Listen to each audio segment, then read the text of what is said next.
In Christ's death, we see excruciating physical pain from start to finish. There's no doubt about it. The thorny crown, the flogging, the carrying of the cross up Calvary. In Christ's death, we also see horrible humiliation from start to finish. The betrayal at the hands of his disciple, being spit on, mocked, being dressed in purple to signify royalty, having a crown shoved on his head ironically, choosing Barabbas over Jesus Christ, Peter rejecting him, a sign placed above his head that read King of the Jews in 3 different languages, Aramaic, Latin, and Greek, so that during the Passover, when the city swelled with people from all over the empire, all would look upon this man and laugh at him. So all would know that their king was Caesar and not just some carpenter from Galilee. Pilate steps outside where the mob is and he shouts, "Behold your king." And the people shout, "Crucify him."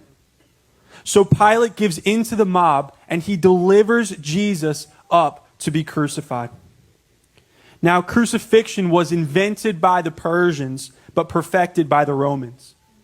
It was considered to be such an awful way to die that it was absolutely unheard of for a Roman citizen to be crucified. Crucifixion was saved for the worst crimes. And yet this bloodthirsty crowd demands it of a man who was brought in on trumped up blasphemy charges.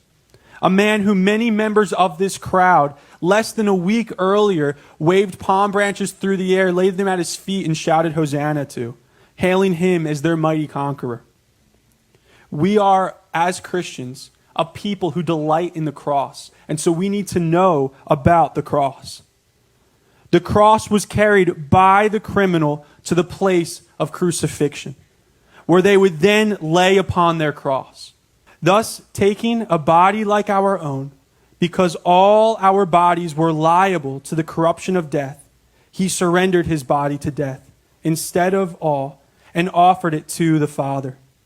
This he did out of sheer love for us, so that in his death all might die, and the law of death thereby be abolished. Because having fulfilled in his body that for which it was appointed, it was thereafter voided of its power for men. This he did that he might turn again to the incorruption men who had turned back to corruption, and make them alive through death by the appropriation of his body and by the grace of his resurrection. Thus he would make death to disappear from them as utterly as straw from fire.